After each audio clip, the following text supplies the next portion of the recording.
Okay, you started recording, Emma. Thanks for that. Okay, I think we can make a start. I'm just checking. I think most people have joined the session, which is good. I just close the screen. So yeah, look, good morning. Welcome back to our second online session about science and line traffic engineering fundamental. And we will be having another session on Thursday, same time. And as usual, we got Emma, who's working on the background, helping with the session, and we also have Rohit as well from TMR. So I assume you can see my PowerPoint. So let's get straight into it. Just a bit of a recap. So last week we went through a bit of an introduction to science and lines, why they are important, and the principles about signing, the 7 C's. Actually, anyone remember the 7 principles that we talked about last week? And Emma, maybe you can keep track of it and have a look at the chat screen, see whether people can still remember the 7 C's. Absolutely. Let's see people get it right. If you don't remember, I guess feel free to have a look at the note from last week. The 7 C's, they are there to help practitioners making sure what we are putting on the road for public, for road users to understand, and we can convey the message across, I guess. Anyone? Not even 1 C's? Rohit, you want to put in a first C? Clear, that's right. I think I'll just read it out. Somebody can write consistent or credible, maybe concise. Yes, that's right. Unless some others there, come on. Yep, that's right. Renuka got it there. So yeah, look, those 7 C's, they are there to, as I said, remind ourselves that what we put out there need to be conspicuous, they can be seen, it's clear, comprehensible, credible, consistent, compliant, concise. And last week we went through some of the examples that weren't quite right. And a reminder that I do have that link there, and I have reposted on the chat screen. Let me double check. That's the link where you can, let me just redo it, copy, paste. So this is the link where if you remember or if you see any issues or things that you want to discuss, put it on there and then we can go through them. And actually last week we've got 2 of them. I'm looking at it right now. One person was asking what is the most common wrongly signed line marking. We've seen some example last week, and you will be seeing a few more today and on Thursday as well.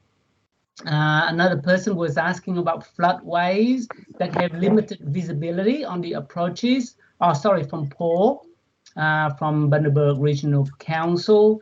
And I think you want to know whether is there a way to address the issue. I mean, I put a few comments there saying that, look, can you put in advanced warning signs, that kind of thing. Is that kind of answered your question, Paul, or you're looking for something else, something more? Yeah, just wondering what other experience there had been. Some of these are not visible until you're right on them, and if they're well flooded, the width increases, and it's a bit of an issue, and it's been brought to the fore with recent weather. Yeah, look, my experience is probably just those sort of warning signs. I remember I used to work for council, and we did have a floodway, and sometimes the water level can increase quickly, and the challenge was more making sure the guys at the depot can quickly go out there and put up the sign saying, you know, road closed or water over road, that kind of thing. But other than that, I guess, you know, warning signs, making sure people out there early, telling people not to keep going, that kind of thing. Rohit, any other thing that you can think of? Well, I think look, I'll probably say for those people who do use the MUTCD or the Australian Standard Part 2, it is in the current standard is section 4.10 on floodways and crossings and what have you. There's two rules there. One is to do with the installation of flood depth indicators, and normally the sign that goes in advance of where the crossing or the water flows over the road is road subject to flooding. Indicators show depth, and the indicators are installed. And where you install the indicator is obviously where you want people to know how deep the water is at its lowest point. And normally flood depth indicators are only installed as the one showing there on floodways, ford and low-level bridges. Where you don't have those and where water will come over the road during times of heavy rainfall, the road is not designed to withstand either those forces. It'll probably scour, wash away. You certainly don't want to be installing the flood depth indicators. And that's probably an issue, or I think somebody last week did raise for the North Coast, Sunshine Coast engineers, I think. But yeah, that's the rules. There is another sign which is in the Australian Standard now. It used to be in the old Queensland as a TC sign, road subject to flooding. Then where it said indicators show depth, we've got a white on red which says do not enter when flooded. So we're trying to make sure people understand we don't want to be putting flood depth indicators where you can't guarantee that the road's not going to scour away. And people might see receding floodwaters and they might think that, there's only 100 mils of water I can go through. They'll get in big trouble. So, and that's why the message from, I guess, the Queensland government is, if it's flooded, forget it. I can see Matthew puts his hand up. So Matthew, you want to say something there, Matthew? Yeah, thank you. It's Matt from Lockie Valley Regional Council here. Paul, we're running a bit of a project at the moment looking at the delivery of some automated electronic warning signage. So MRTS 233 is the basis for that program, and essentially they're governed by a river height gauge, so you can have the electronic signage on your approaches, as you said, that's automatically activated once the water level reaches a certain height. So you don't have to send guys out there to try and close the road. It's in the driver's space as soon as it reaches a certain level. So if you like, I can share some of that information that we've been working on for that. Yeah, that sounds great. Yeah.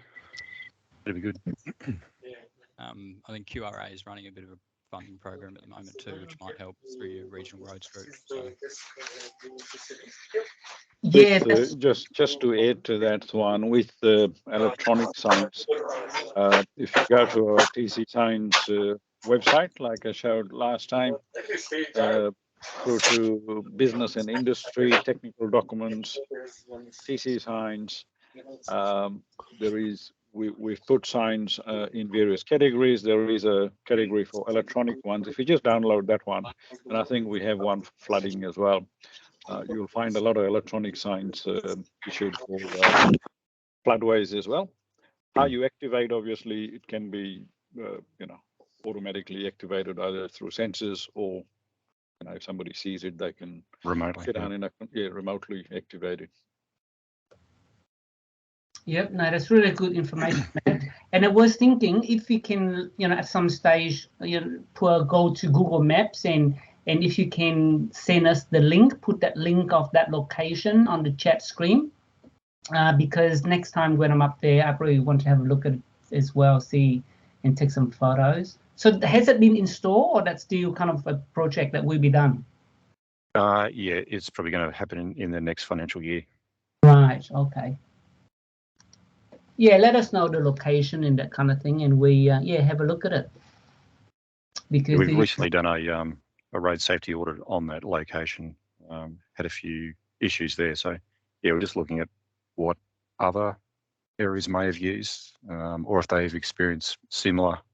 There's only one, well, there's a second one, but yeah, one is a more problematic, I guess. Well, hopefully this system with the electronic signs will help, because as I said, the issue is making sure someone's out there early and quickly telling motorists not to proceed.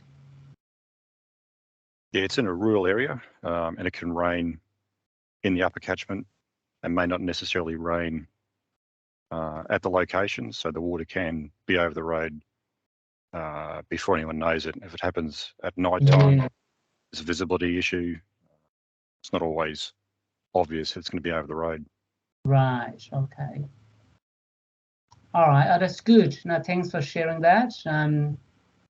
If we come across any other ideas, we share it. And also, actually, just a quick reminder that if you post an issue onto the Padlet, put your name as well, because if we don't have time or we can't answer your question, we will certainly try to get back to you afterwards. So put your name as well.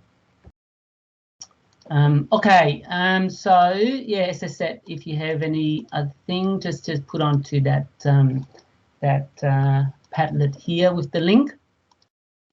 So similar to last week, I put in a few cones throughout the presentation, so keep an eye on them, and we have a quiz at the end, and whoever get the right number, Emma will take note and send you a prize. So yeah, look, last week we ended at the regulatory and warning signs. There are a few slides that I thought it's worth quickly just going through them, and it's to do with non-standard signs. I think I might have briefly put it on the screen last week, but working at council, at TMR and other jurisdiction, you often get requests to put in signs, and sometimes we see an issue and we try to come up with a message to tell motorists or road users what the problem is.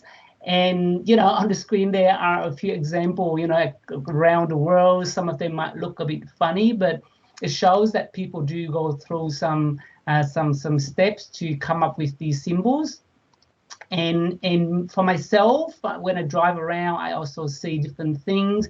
Now, the thing to note is with symbols that use on road signs, we can't actually just come up with a symbol and use it, as shown on the screen there. I mean, in particular, the one on the right, it's not far from where I live. I can kind of understand what they're trying to do, but I don't think that symbol is representing what they are trying to tell motorists. So yeah, and actually this is another one. What do people think? This is up north on the way to Rockhampton, I think. There's a series of these signs. Any comments on that symbol there under the avoid fatigue? It must be what a TMR sign, Rohit, or is it a council sign? I'm not sure. Oh, mate, I think it was the previous chair of the MS12 committee who came up with that one. But it's a TMR sign. It's on our database somewhere under fatigue, I think in the fatigue directory.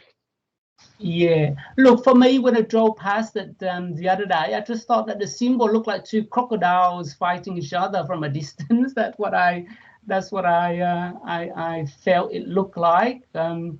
And look, with the wording, I can understand that they're trying to represent two cars, but I don't know, doesn't it look like two crocodiles fighting each other to you? From a distance, at least. I just thought that yeah, the symbol can be a bit more clearer, perhaps. But yeah, so if you do ever get asked to put in a new symbol on a road sign, there is actually a process specified in Australian Standard 1743, and it's generally specifying a few steps that you got to make sure the symbol you come up, complying with the 7 C's that we talked about. And also, you need to go out to the public for a comprehensive test. And this is an example of some of the symbol that the Australian Standard Committee recently went through a few months ago. As in working at council, some of you probably have been dealing with an issue of signing for electric vehicles. The road rules has now got a provision for the parking signs, and we are now finalizing the symbol that you can put on the sign that will look something like the right-hand side here. At location where people need to charge their vehicles. So yeah, look, in terms of the testing itself, we had to come up with a couple of variations, and then it will be sent out as a survey, and we talk to people and ask them, we show them the symbol and ask them, what do you think it represents? And we need to have a positive response of more than 85% for the symbol to be considered as acceptable. So yeah, so there is that process that we need to go through if you ever get asked to come up with a symbol. Some other warning signs, and we just touch on this one. Also, the sort of warning sign telling people that it's slippery, gravel road, or steep descent. And also the animal signs. We are getting more and more of these animal signs on our standard. But here they are that you can use. And sometimes people make fun of the signs, obviously, very creative, whatever we do on our road. And lastly, this is a slide I felt also quite important to remember. Again, as a practitioner, there is a road safety issue. You often get asked to go out there, have a look, and install some warning signs. After a while, people may say, oh, you got a warning sign, but it's still not good enough. And a lot of the time, I observe that people tend to kind of go straight to this level 6 type of intervention level, which is putting a bit to put in flashing warning signs and all those sort of thing. And that is okay, but it is also important to note that if you do go straight to this level 6 type of control, that is the highest level of control that you can use. So if you put that in and the problem is still there, there is no other options that you can do to address the issue. So what we are now recommending, and we put in more guidance instruction in the new MUTCD Part 2, is don't go straight to the ultimate kind of solution. Usually there are steps in between that you can do. So for example, you can use a larger sign. Instead of having one sign usually on the left-hand side of the road, you can put in 2 signs. And then you can also put the sign on a backing board, either yellow or red, depending on the situation. And then after trialing and going through these sort of solutions first, and if still fail, then you go to kind of that ultimate solution, because well, the ultimate solution level 6, they are a lot more expensive to put in anyway. So yeah, just remember that there are intermediate levels or options in between before you go to that flashing light solutions. Any question on that? I keep going. If anyone has any questions, feel free to put them. Oh, I just looked at the chat screen. Look like 2 crocodiles kissing. Yeah, look, I agree with you, Jason. That's what I felt as well when I first saw the sign. So as I said on the screen there, use the sign only when the warrants really needed and in an extreme kind of hazard situation, rather than just go straight to the solution. Again, as I said, if you have any questions, just pop them into the chat screen. All right, we keep going to the next topic, which is about speed limit signs, which can be a bit controversial or political sensitive, working for council or other jurisdictions. In terms of signings, making sure they are complying with the MUTCD Part 4. It does have that impact if you use the right signs, and it demand respect, I guess, from road users. I have been driving around, and I am aware of some places where either council put in kind of the wrong type of sign with a funny looking font, and I don't know, but for me, I picked it up straight away, and it doesn't have that respect that we need people to be aware of and obey. Different type of speed limit signs, which we have seen across the road network. The one thing that recently been added to Part 4, and I'm not sure whether anyone here working in kind of the space of managing speed limits and that kind of thing, let me know, just yeah, in the chat screen. But I'm not sure whether you're aware of a new arrangement that the MUTCD in Australian standard has come up with in terms of signing area speed limit. So in the past, the N40 40 sign was a lot larger, you know, that version. But we felt that the new version here is pretty more clearer and more concise to road users, which is, you know, you let people know what the speed limit is when you leave that speed limit areas. Rather than just say N40, some people may not know, okay, N40, but what speed am I allowed to travel at? So that is a new sign assembly that now in the MUTC Part 4 that you can use if you're working at council, and if there is a review of area speed limit. All the other one are pretty straightforward, so I probably won't delve too much into it. On motorways, obviously, we also have much larger infrastructure lately, you know, the use of land use management systems to show speed limit signs. So this is more with TMR, I guess, but oh, Jason is saying is a one for 50K. So you're talking about the area? Yes, you can. So this is just an example that's showing the 40, but if the speed area is 50, you can certainly replace the 40 with the 50. Yeah, so you can use 50, 40, 20. There are some speed areas of 20, I think I've seen somewhere. So you can certainly change the numeral inside the red analyst, Jason. So as I said, for the committee, this new signing arrangement will be a lot more friendly to road users.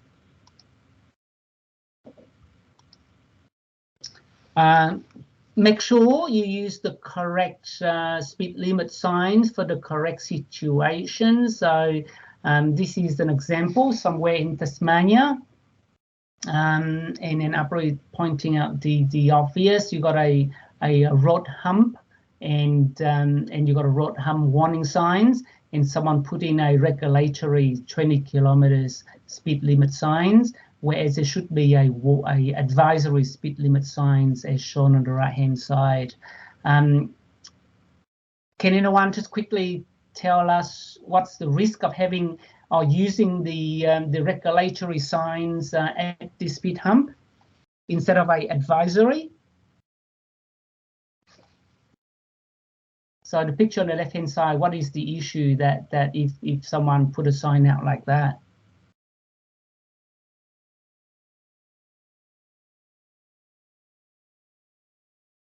Because it should be advisory on a yellow background rather than a regulatory.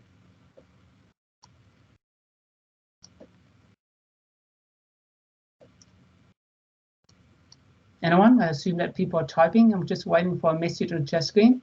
Yeah, that's right. So Justin, you are right. So it, I mean, not only motorists need to do 20 at this location, but motorists need to continue on driving at 20k an hour until the next speed limit sign. So this is a fairly rural road, or maybe not because it's got a road hump. But yeah, legally, the person will have to continue on driving at 20k until the next intersection or the next speed limit signs. So it does create that legal challenge. Yes, that's right, Jason. Good point as well. Regulatory signs should be on a single pole instead of combining it with another sign. So again, it is to I guess provide more a clearer message, but also demand that kind of respect and authority with this sort of regulatory sign. Yeah, look, overlapping, I've got a few more slides later on. In the Australian standard, there is the section that has been there for a long time, and we kind of emphasize it a bit more, I think, in the updated part 2, which is do not have the sign overlap like that. It is very common, isn't it? And I did talk to many councils and the guys at the depot. I used to look after the maintenance team, and look, the obvious reason is they just want to save a bit of costs, and in particular, the contractor or the depot guy will be able to save a bracket, a nut and a bolt. The Australian standard MUTCD certainly say that do not have the sign overlap. Again, you lose that kind of consistency and respect and that kind of aspect of the sign, isn't it? I mean, like we as road authorities, both at council and in TMR, we want to make sure the message that you put out there to the motorists is well represented, because it is reflecting of the quality and how serious we are taking in these sort of things. So if you work in the maintenance area or in the construction, the standard clearly say that don't use overlap. Put extra wind load on the middle clamp. Yeah, that can be too. Yeah, I haven't heard of anyone talking about whether you do that. The extra wind load will kind of yeah, make the pole leaning or create other issues. But yeah, no, that's a good point, Craig. Yeah, when I see one, I always try to talk to the people and say, you know, don't do that. But there are a lot of them around everywhere.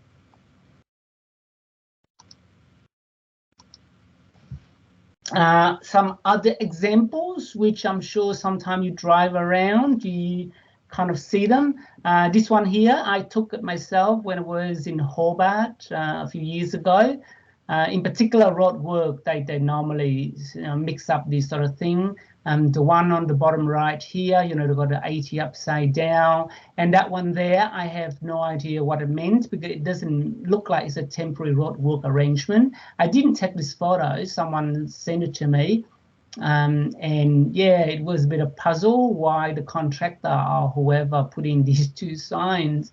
It create certainly a lot of confusions. If we do drive across and see the sign, what speed limit you need to follow. If you come across this sort of issue, feel free to share it with us. Always interesting to know what the story behind this sort of thing is. Share zone and is the right regulatory speed control sign that's people should use. But I picked up this sign the other day, not far from Brisbane. I think one of the residential area. I was driving past and I saw it. I stopped, I took a photo. Share space. Don't know why people use that instead of share zone, but again, not following standard might create some confusion, and you might lose a bit of credibility as well when people see it. They say, oh, you know, what does that mean? And this looked like it's kind of a private residential, so maybe the contractor just wasn't aware of it. But they still need some authority, some approval from council to use speed limit sign, isn't it? It's a major traffic control item, so I'm not sure. I also picked up this photo last time when I was in Brisbane. It's mainly, I guess, I found it to be interesting that it must be some local resident who get a bit frustrated with people speeding on the road. So the person put in an additional sign here that says slow down. But maybe if people, well, I guess in this case, if 60 is still is not appropriate, then maybe council or TMR should look at lowering the speed limit. But if people driving more than 60, then yeah, some sort of enforcement may be needed if people continually are not obeying the speed limit. Okay, So that was a few slides about speed limits. The next few slides is any questions. Again, as I said, if you have any question, feel free to jump in or put your question on the chat screen. The next few slides talk about treatment of horizontal and substandard horizontal and vertical curves. So horizontal curve, we do see them quite around when you have bends on a road network. We have the standard warning sign in the advisory speed limit. A couple of few dot points to note is we should only use the cams, chevron alignment markers on substandard horizontal curves. A minimum of 3 cams is required. I've seen, I show you in a minute, that a few locations that they just don't have the minimum of 3, and make sure 2 of them are visible to drivers at any one time. This is one probably not far from Ipswich. Anyone know that site? And this was taken probably 2 years ago, so I'm not sure whether it's still there.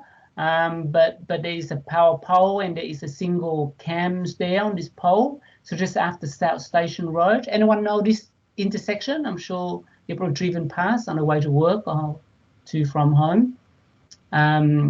So from a distance you can see that sign there. Yep, Chris is saying something there. Bovu. Yeah, so from a distance you can see that it's one single cams, and I'm not sure whether the person put it in is for this substandard horizontal curve, which looking at it now, it's probably not that bad. Or maybe the person meant to use a hazard marker to indicate that this pole is quite close to the road. My guess is it is probably meant to be a hazard marker, the black on white, rather than a cams. So either the contractor or someone used the wrong signs, and it's probably still there until now. So if you're responsible for that road, maybe have a look at it and replace with the right one. Different type of horizontal curve warning sign, different version depending on the curve or the bend. And that's just a illustration showing how the sign can be put along a long section of road. So I probably won't delve too much into it.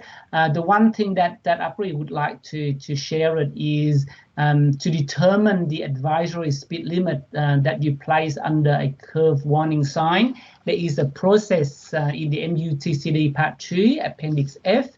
One of my engineer, we got a job and we were asked to do a review, and we went through this exercise recently. What I have discovered is, and then look at the appendix for the full process, but what I have discovered is there is actually an app on the App Store for iPhone.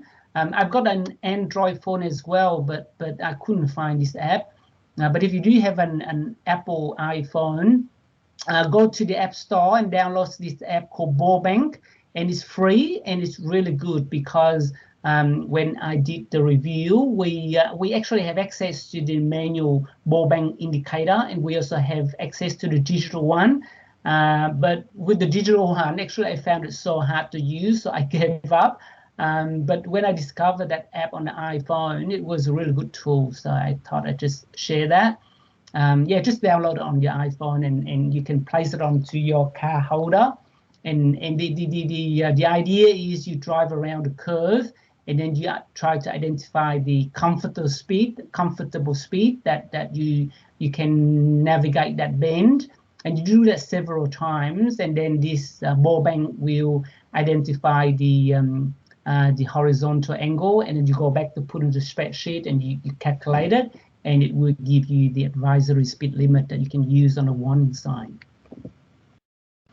So I put it there, and you can have a look at it if you do get asked to do the review. For vertical curve, the typical treatment is, the crest sign, the W511, the road hump or the dip sign.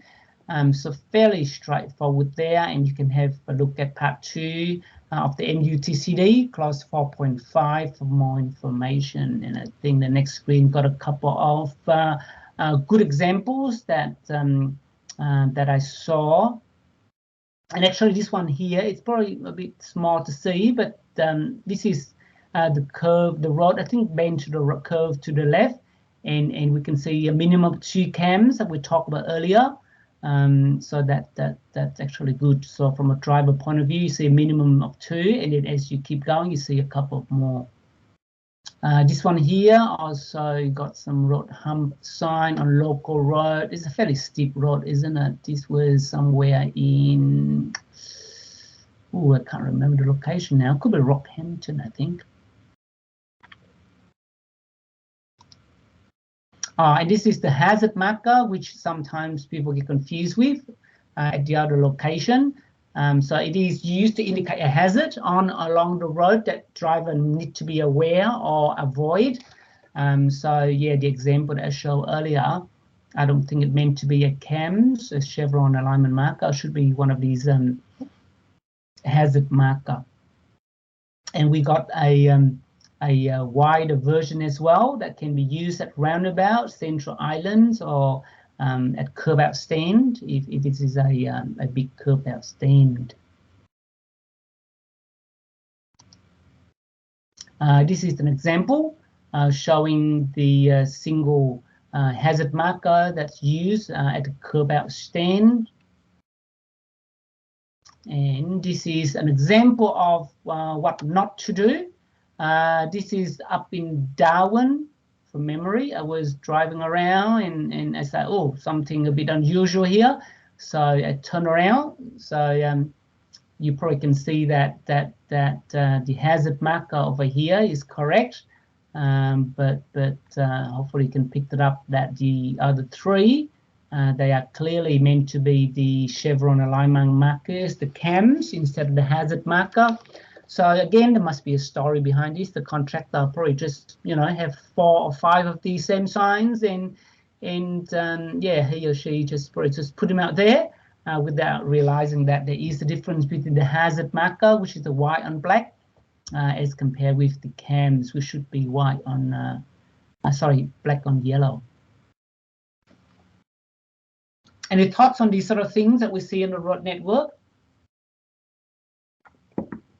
And that is the intention of this session, actually. We are sharing some of the things that might seem a bit simple and trivial, but there is a standard and guidelines behind the use of these sort of things. So if you are working in the road space, if you do see this sort of thing, try to raise the issue and get it fixed. We are, again, trying to look after the road users who are using our public road network.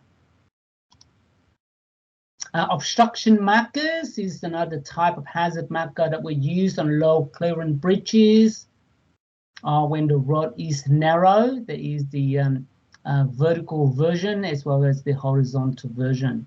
And one thing to note is in recent years, and probably notoriously in Melbourne, we got a couple of low bridges, regardless of how much warning we put in, and it looks like in Brisbane as well. Sometimes people just don't see these things, or they are not aware of the height of the vehicles. So we are looking at using the red stripe instead of the black stripe as in currently in the MUTCD. Hopefully the intention is with the red stripe, people can see it more, but as you can see here on the screen, even with the red stripe, people still don't see them and hit the bridge. Any low bridges in Ipswich or any other areas, if you're working in other regions that you're aware of that have issue of high vehicle just hitting the bridge that you'd like to share?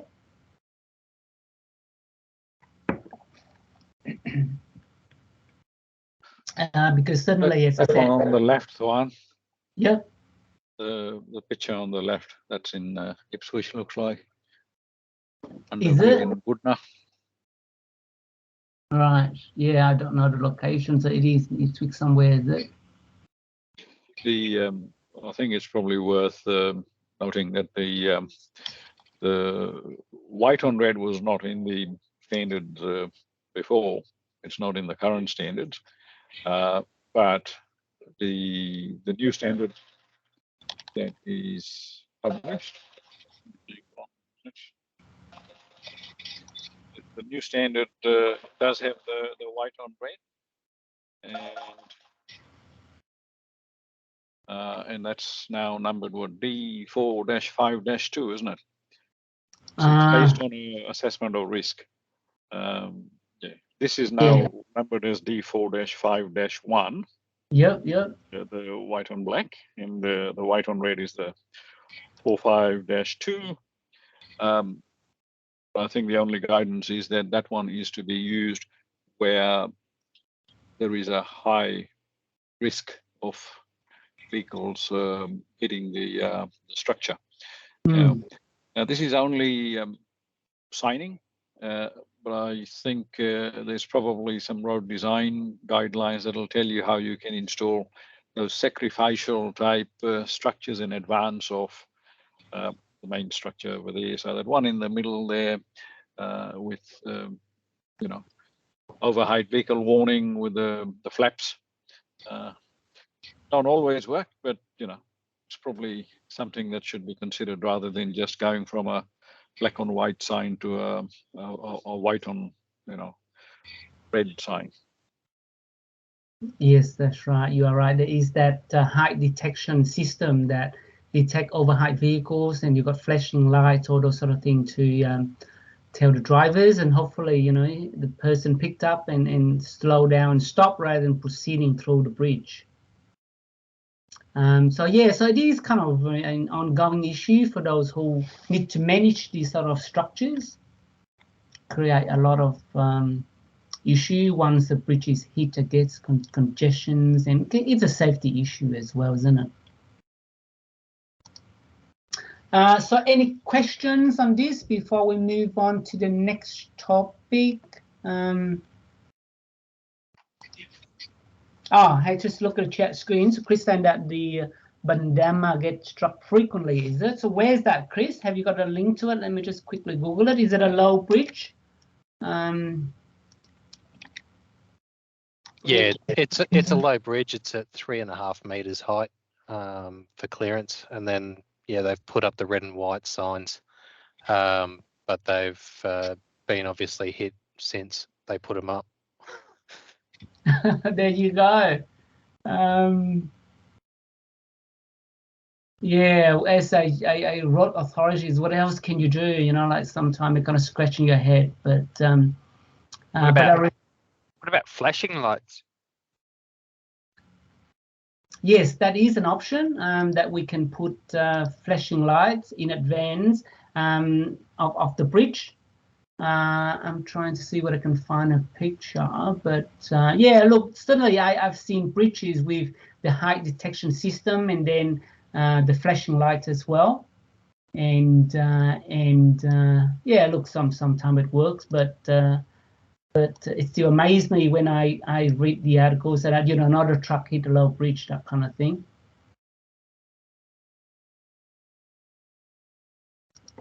And let me just quickly, I mean, this is in Melbourne, but the Montague Bridge, Chris just put up the pictures, that's good. Oh yeah, that's the one. So does it have flashing light at this location? No, it doesn't. Yeah, it does look like the sign probably get hit or something, isn't it? Oh, 3.5. Yeah. Yeah. So yeah, the next step here is probably putting flashing lights and a height detection system, which probably will cost a bit more to put in. But well, you know, like if the high vehicle hit that bridge structure, it will create a lot more damage and cost to repair. Hey, Swan, can I just share my screen? Yeah, do that. I'll show you one very good example. Okay.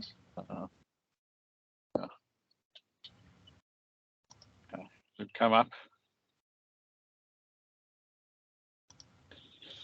Yes. You see that one? So that's only 1.9 meters, and that's the rail overpass over there. And when that one gets hit, it means I can't get home for another 2 hours because, and that's got a sacrificial sort of flaps over there. Right. Yeah. 1.9, that's very low. Yeah, right. But even then, it does get hit. You can see the number of hits that one's had. Yeah, cheers. Yep. I think it's probably more four-wheel drives or people who've got things sitting on top of their vehicle. Just can't judge, and that's what happens. Yep. 1.9 is very low, and I was wondering with these sort of structures. Sometimes I see that the engineer put in some sort of a steel beam in front of the actual structure, so that if a vehicle did go through, it hit the beam instead of the bridge itself. Because in this case, it looks like you can hit directly to the bridge, isn't it? And can create quite a bit of damage. Yeah. Look, this is in advance, but I think what's happened is probably it shows a truck over here, and maybe I'd imagine people would understand. You drive a car unless they're trying to, go in there, and the same sort of structures on the other side as well. So actually, something interesting I just pick up. If you move forward one step, it looks like the Google vehicle is probably higher than the sign. So the Google vehicle probably can't even get through, because if that's the angle of the camera must be above the sign, isn't it? I think they've gone that way and up to there, and they've stopped and they haven't gone. Oh, okay. Yep. So the person realized after they damaged the camera, perhaps. Yep. Oh, Tan said that even him feel that, yeah, you got to duck down when you go through that bridge. Yep, it's one of those challenges that engineers or road authorities we have to deal with. All right, let's go back to my slide. Okay, so the next topic is about direction signs. It's an area where, to me, it's a bit specialized, because with direction sign, we don't often go out there and put in new direction signs. So there's a bit of a special skills that if you do work in this area, you need to be aware of, what the standards are and how to design them. Because there is a bit of a kind of principles and guideline that you need to follow. But yeah, look, direction signs, they are quite useful, providing information to road users. And nowadays, it play a more important role of reassuring drivers that they are on the right track.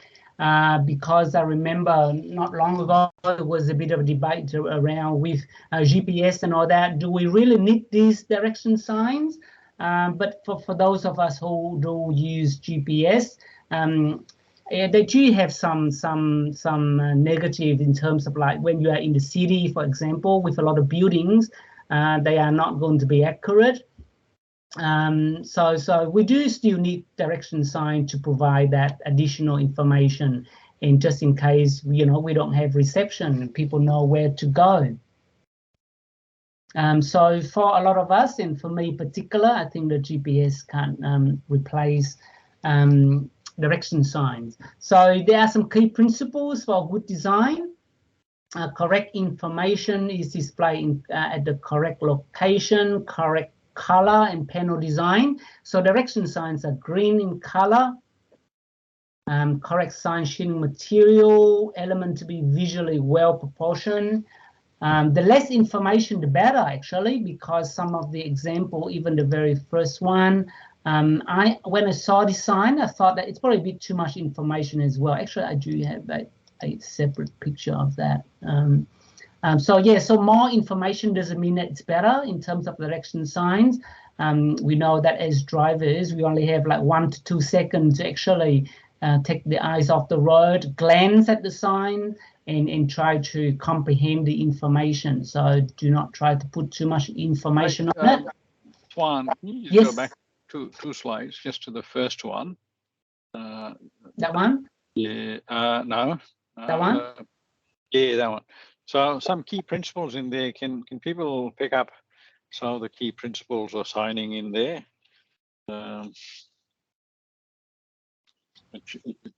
Fairly straightforward. No? Anyone willing to speak up or write in the chat box? Yep, that's the one that I have it as a separate. Yep. Yeah. All right. That So screen. the thing with that, and I think it's got a lot of elements in there. So I was just going to say, alphanumeric numbers there are in yellow, the M5. You won't have the M5 written in white or black. It'll always be in the yellow. A destination like Ipswich or Mount Coot-tha, any other destination, will be starting with the uppercase and all other characters in lowercase. Road names will always be in a patch, a white background, black writing in all capitals. The Botanic Gardens being a tourist one is white on brown, and you can put that on a sign as well. So I think these are some of the key principles that you can immediately pick up. Of course, last week we talked about the direction of the airport as well. So if the airport was going to the left, you'd have the airplane also sort of flat on its side. Yeah. And for me, this sign here, it's probably got too much information as well, don't you think, Rohit? Like it's quite busy. It's quite a busy looking sign, isn't it? And you got like this information down here as well. So use right lane for Mount Coot-tha. I mean, it's quite a lot of information for motorists to kind of absorb. What's the solution? Anyone think of a solution if you do need to design for a sign here with all sort of information like this?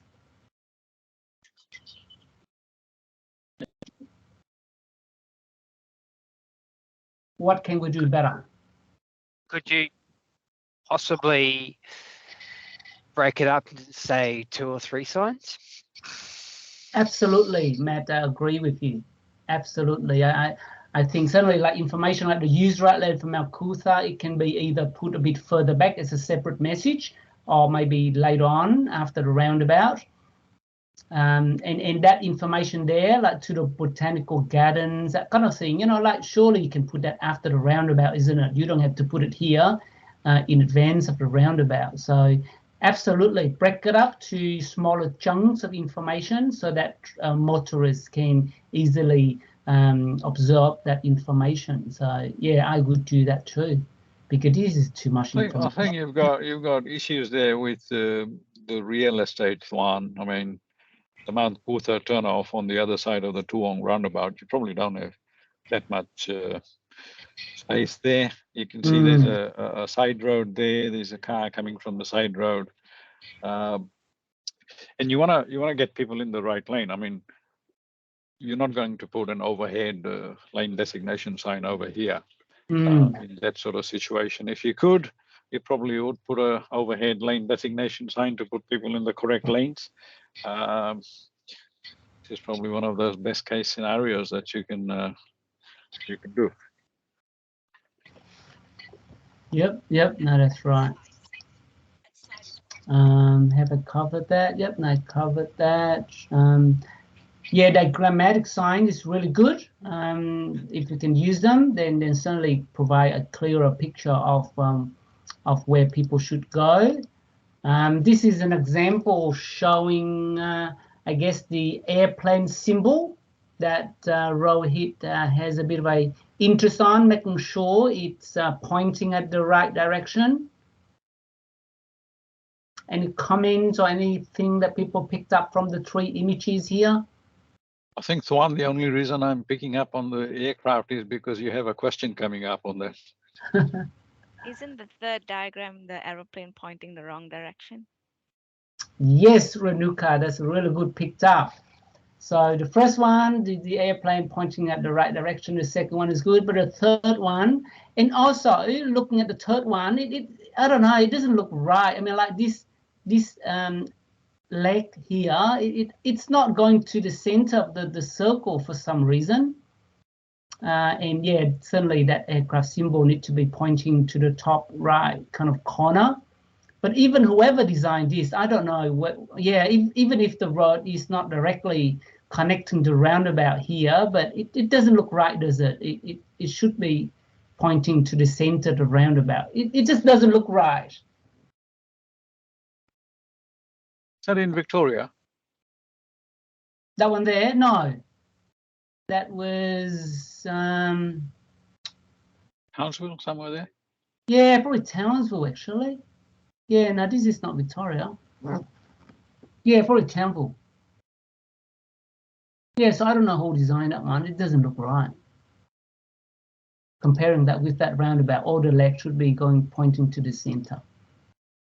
And then you are right. I think this is Townsville because oh no, sorry, this is Rockhampton.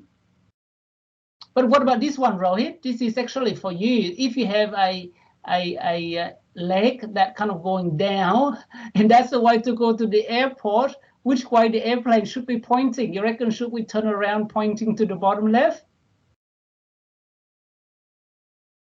I think you've just got to follow what's in part 6 of the standards. So will it be pointing to the bottom left, you reckon? Because I thought that would look a bit funny, but I don't know. What do people think? Should we turn that aircraft symbol and then make it pointing to the bottom left in the direction of that intersection leg, or I'd make the leg a little bit horizontal. Yes, or maybe you are right. Maybe it doesn't have to accurately reflecting the geometry of the roundabout, isn't it? So Kurt's saying, yeah, yes, that's right. The point is, stay consistent. Yep, that's exactly right. But I think, yeah, to fix the situation, you're probably right, Rohit. This leg here doesn't need to be. It can be a bit more horizontal. Then the diagrams will be a bit more easier to put in that aircraft symbol. Yep, there you go. So that's an example. Some other interesting direction sign that see of the year. Plane symbol might look weird. Point. Yeah, that's what I thought, Tan, because we don't normally see the aircraft symbol pointing downwards. But I guess in this case, it is a bit of a unique situation. But as I said, I mean, as Rohit said, maybe we can make this leg a bit more horizontal, so the aircraft doesn't look like it's pointing too much down. So we can, yeah, play around with the sign a bit more, I think. Now this one here is on the M3. Anyone pick up anything a bit unusual about this, about what's on the screen? Not far from Ipswich. So some of you again probably have seen this almost daily if you go to work this way.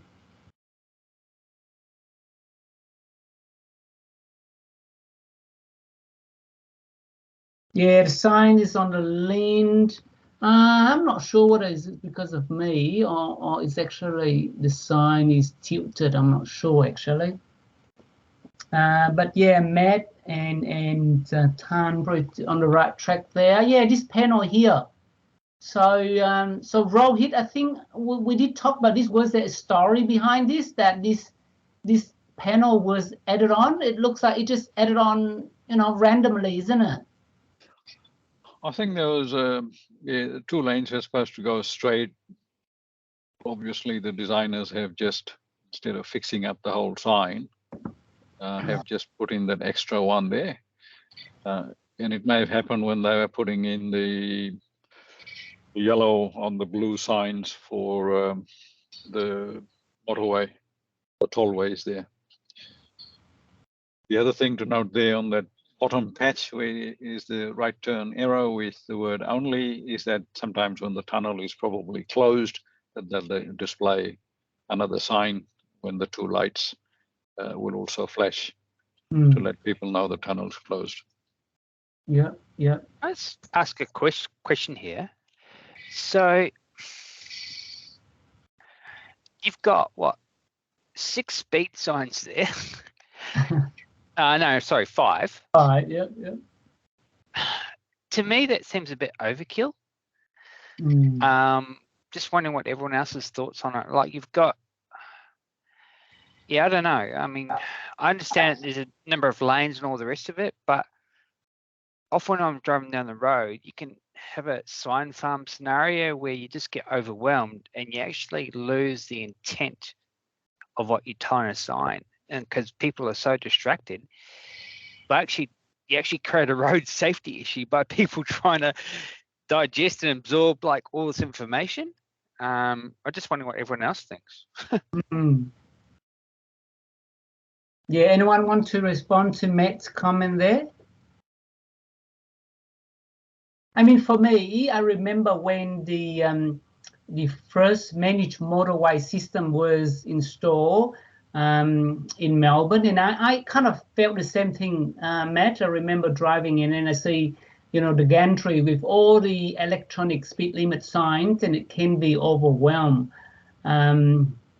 Yeah, look, it is a standard at the moment as part of the managed motorways guidelines that you do have a electronic speed sign above each lane. And look, yeah, look, I can see that it's a bit an overkill, isn't it? I guess the intention is when there is an incident or when there is a need to close a lane, then as we all know, the speed limit sign will be changed to say across to tell people that, you know, don't use that lane, or an arrow telling people that you need to merge left or merge right. So yeah, so during kind of those sort of scenario when there is an incident or road work, you know, as well, when you need to reduce the speed limit of a road work. So let's say you need to close 2 lanes and then reduce the speed limit to 40, then the 2 signs on the right will show a cross, a red cross, so that people don't use it. And then it probably will show 40 over here during road work. So it does have those sort of advantages. And that's why the guideline is specifying that you do have a sign above each lane. But under normal operation, that, you know, just normal operation without any incidents, then you do see a lot of speed limit sign kind of right in front of you. Another, yep, sorry. No, that's all good. Just a comment. Yeah, it's fine. Yep.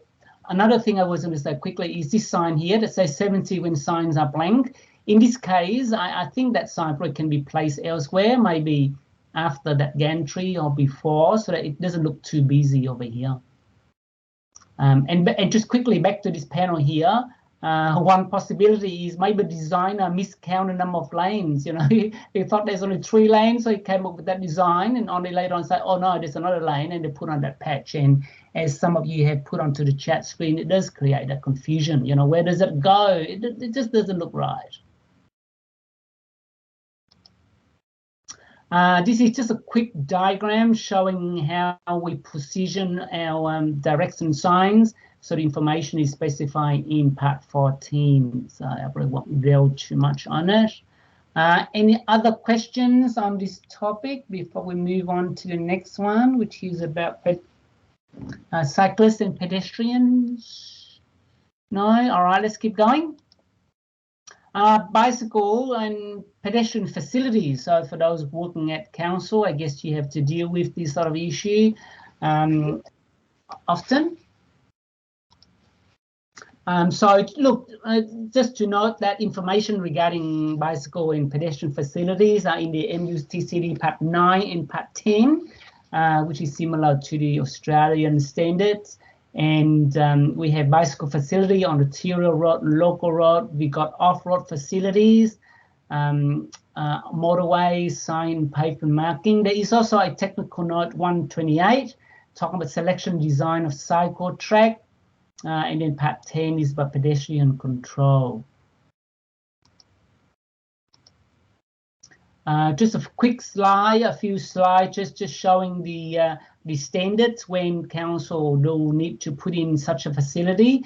Again, look, just follow what's specified in the standard, making sure the signs are appropriately put in together with all the pavement marking. It does have some regulatory control as well under the road rules, so make sure you follow the standards. Some other sign that we can use: bicycle lane part-time, watch out for cyclists, and bicycle warning sign, 2 different versions there. This is the road on the way to Mount Coot-tha. Nowadays there is a lot more advocacy talking about, you know, making sure when you overtake a cyclist, you provide that buffer so you are not too close to the cyclist. The Share the Road campaign run by the Amy Gillette Foundation. Any quick comment about this photo, which I took a while ago? Anyone pick up anything? Or maybe just me being pedantic?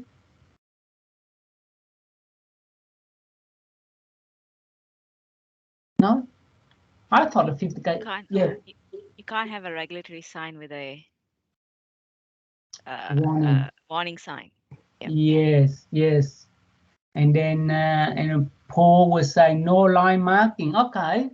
Yeah, I can't remember now whether it's a center line marking there or not on the right. Yeah, but for me, it is a sign stacking issue, and the 50K sign appears to be just too high anyway. Like, you know, it's a fairly important speed limit sign. You do want motorists to see them at night, for example. So yeah, it does appear to be too high for some reason. Oh well, I guess, you know, they just can't find another pole. But this warning sign maybe can be placed before or after this section of road. It doesn't have to be right here. Things that you see. We've got share path, share use path between cyclists and pedestrians. So probably won't dwell too much over here. It's more to provide information that when you do need to design for one, there are different options that you can use. Off-road facility is always preferred for cyclists, providing a much safer facility for cyclists, encouraging more, I guess, green travel. So there are some signs and line marking that we can use. Another diagram illustrating when you have a bicycle path going through a road. That is the arrangement that we need to follow. This is an example, nothing wrong with it. I just thought that it's a fairly new intersection, showing the bicycle facility running across the intersection with the green pavement treatment.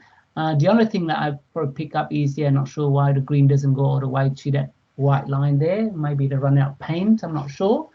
But yeah, it does provide that extra information to motorists that, you know, watch out for cyclists as you're turning left or as you are coming out onto the main road. Some examples showing the bicycle green treatment. In this case, is kind of coming from the right-hand side, which is a bit unusual. So Brisbane City Council decided to paint the merging section in green, which I think is good practice. So nothing wrong with this photo here, unless anyone pick up anything. But I thought because of that unusual arrangement, cyclists coming from the right, that treatment helps highlighting that risk. Now this one here is something that I didn't quite like. Can anyone look at the photo and kind of share your thoughts on it?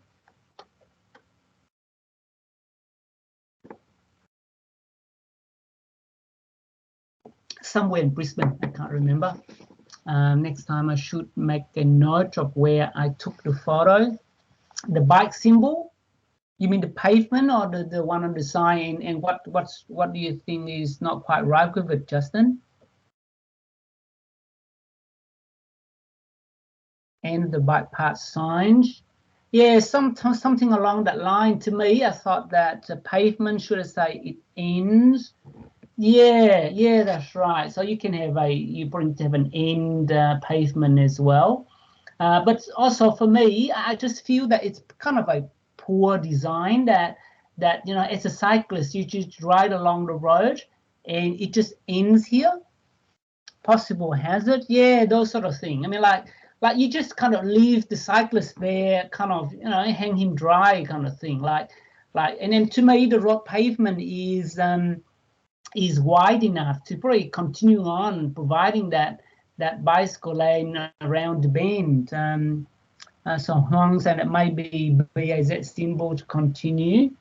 Yeah, look, something along that line. I just felt that for some reason, council, as I said, I can't remember where I took this photo, in Brisbane somewhere, But yeah, council seems to just kind of stopped here, and I don't know why stop here. I just can't really understand. The centre line marking is also stop here.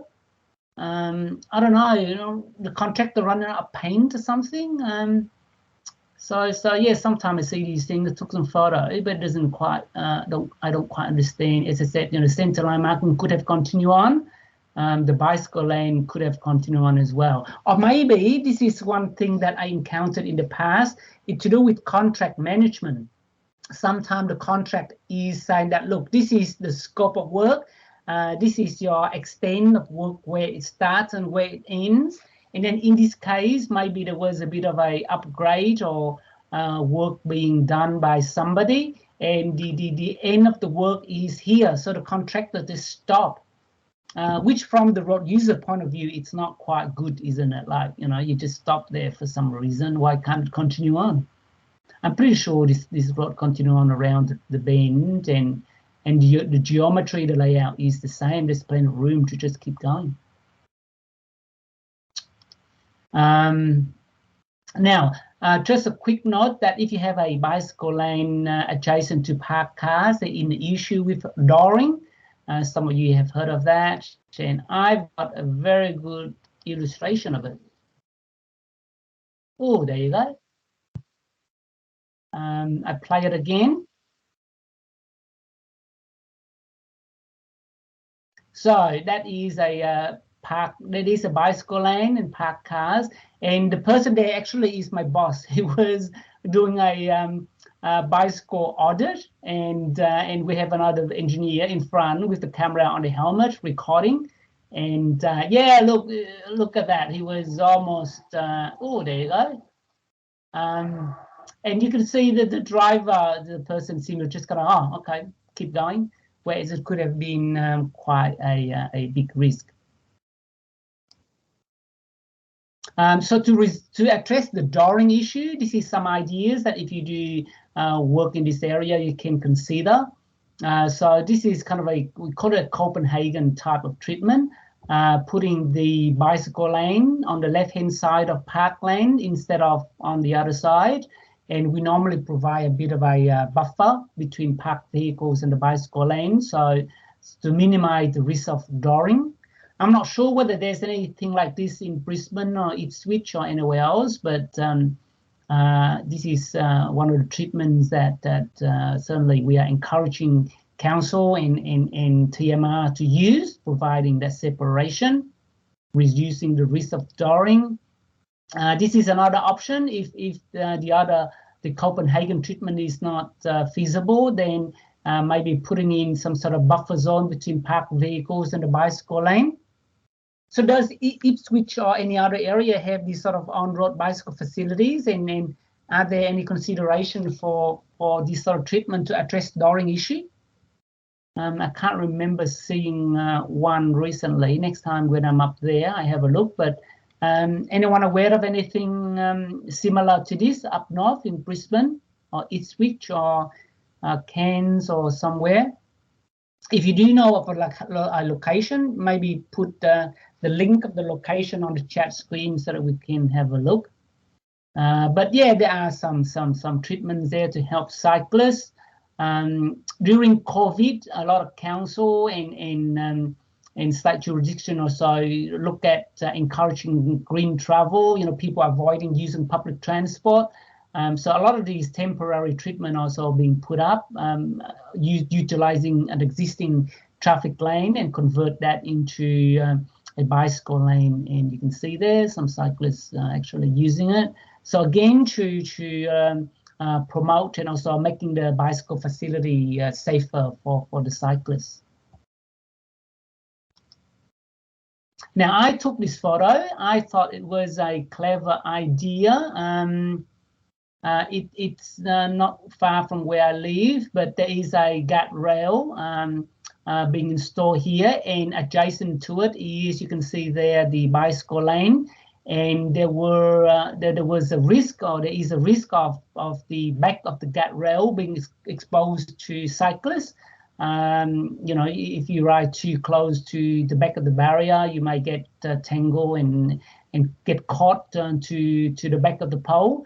So council put in the sort of the top one is timber, but I think the side one is kind of a plastic kind of strips, which I thought was kind of clever idea. I can't see it's that expensive, but reduce the risk and protect the cyclists as well using the bike path. So those sort of idea. Just looking at the chat screen, Brisbane City Cycleway. Oh yeah, that's right. I think in the city there's some bike path like this. And Kurt is asking, any idea where this is? Which one is that, Kurt? Is that the one that on the screen now, or are you talking about a different thing? The current slide. Yeah, look, as I said, this is not far from where I live.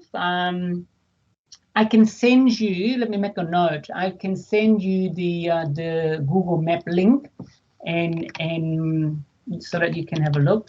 So send Kurt merge.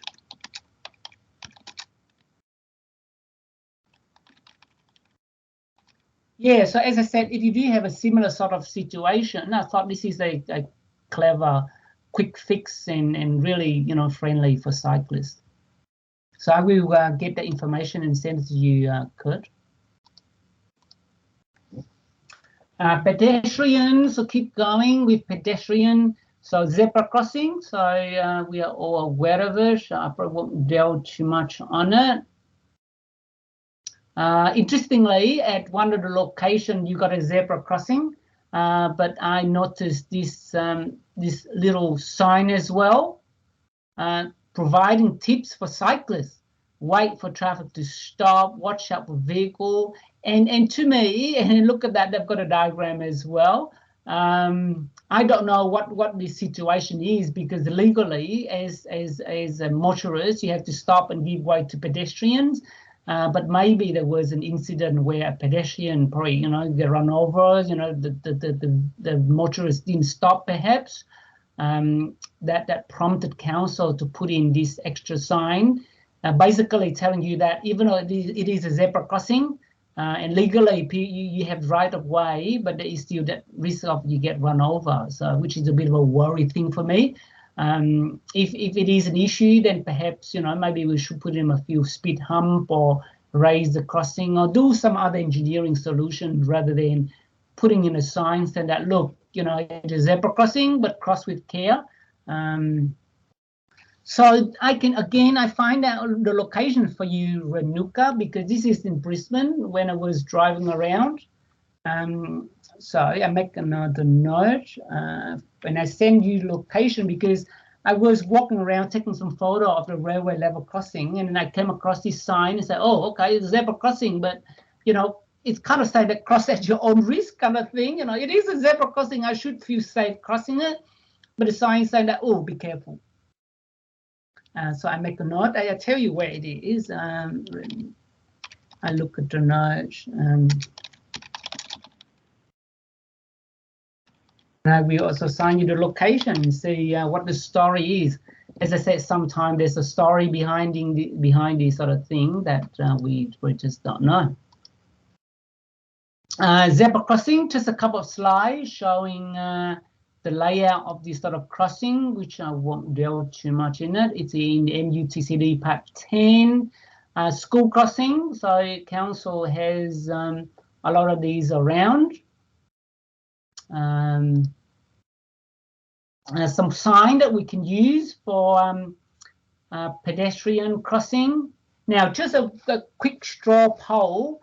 There's been some discussions about maybe updating these symbols, in particular that symbol there, making it more gender neutral. And also there was question from some people saying that how come the symbol of these two symbols don't have the feet, which may sound a bit trivial, but some people do look at the details. And what do people think? I mean, like these sort of symbols, are they okay? Because there is a bit of a discussion around refreshing these sort of symbols.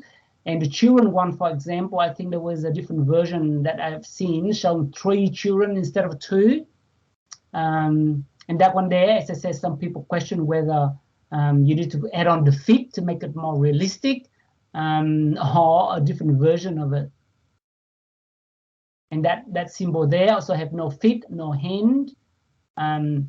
There is a bit of a mixed view around this sort of thing. I mean, like, do you need to go to that level of details, or is it is really just an illustration and rather than the exact reflection of what the person looked like, for example?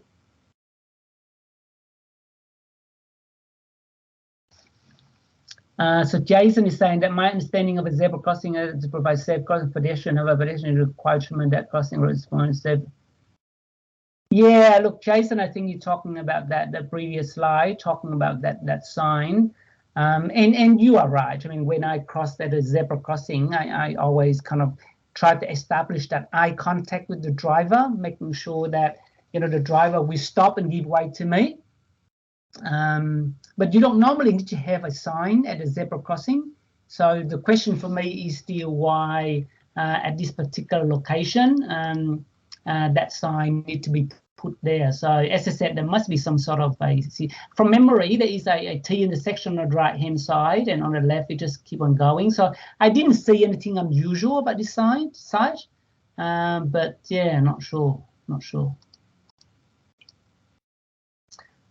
Yeah, so with the symbol, let me know if you have any thoughts about it, because there's a bit of a discussion in the background talking about updating these symbols. A couple examples. Now, what's wrong with kind of this picture and the thing that people picked up?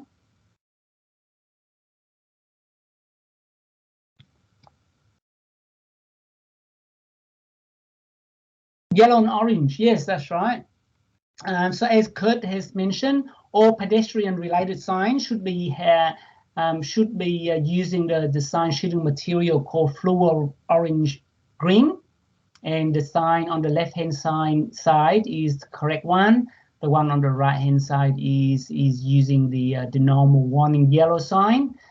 So look, I'm guessing the story is that, you know, this sign kind of, you know, been there for a long time, and then there was some concern that, you know, cars may not see the pedestrian.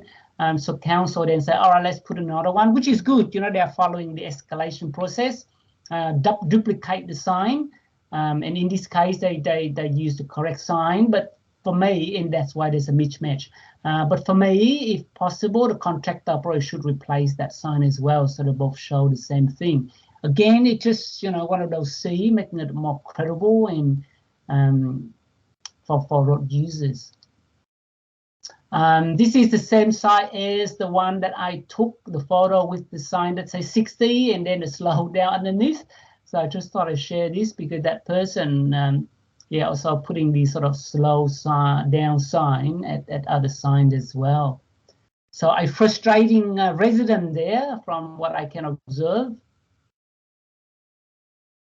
This is another example that is the other way around. The sign here is using fluor yellow green instead of the normal yellow. So yeah, again, not sure why these things happen and slip through the system. But yeah, look, sometimes the contractor may not be aware of this sort of thing as road jurisdiction. And if you engage the contractor to do this sort of thing, probably just double check, making sure the right color is used. Now this slide here, nothing wrong with this, but I thought I'd share this because in recent years, and this is up in either Rockhampton or someone up there, there is a kind of a popular treatment to provide share path crossing the intersection. And this is not in the MUTCD yet, but we are looking at standardizing the treatment, and at the moment the treatment is you've got a giveaway sign and you say tow pedestrian and cyclist. So the message is, as a motorist, when you approach the crossing, you have to give way to both pedestrian and cyclist. So I thought I'd share that so that if any of the council, if you guys working on this treatment, that is kind of designing at the moment. One that's in the Queensland documents, I think. It may be the old tech note number 128, which was on cycle tracks. So we designed that sign too on the pedestrian and the bike symbol, and then Victoria's picked it up. And then obviously whatever happens at standards. But I think if people go and have a look at the cycle tracks guidelines, it's under the guidelines. When you go to the TMR website under business and industry and technical publications, and then if you open up the tab on pedestrians and cyclists, there's a whole lot of guidelines there. Okay, oh, that's good. Yep, thanks for sharing that. So it's good to know that it's in the technical note. Thanks, Rohit. I pick up this fairly old video, but it shows, I guess, in terms of pedestrians, it has been a challenge for a long time. And this video talk about one of the innovative treatment that you know someone came up with in the past. Have a look.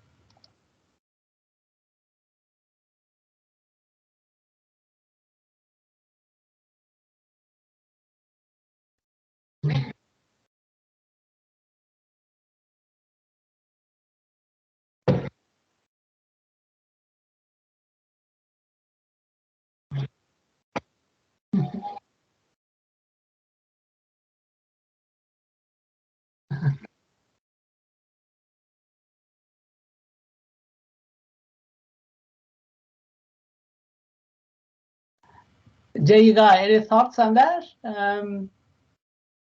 This is, I guess, before cars that are able to travel fairly fast. But there you go. It has been a challenge for a number of years since car was invented. These were all cars in Brisbane.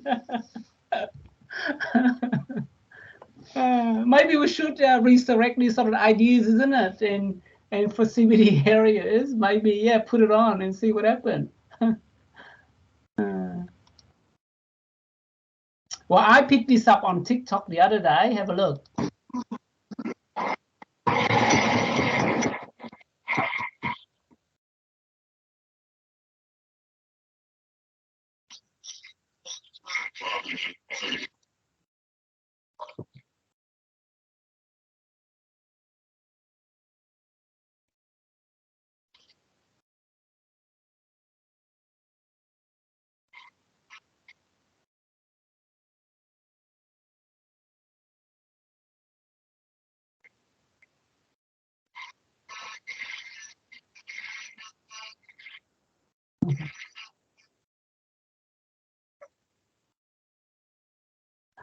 So what do people think about that one? Obviously, I don't think they are real, but Gold, love it. it shows that there are a lot of frustrating pedestrians out there, isn't it, coming up with ideas that I'm sure they wished could be put in reality.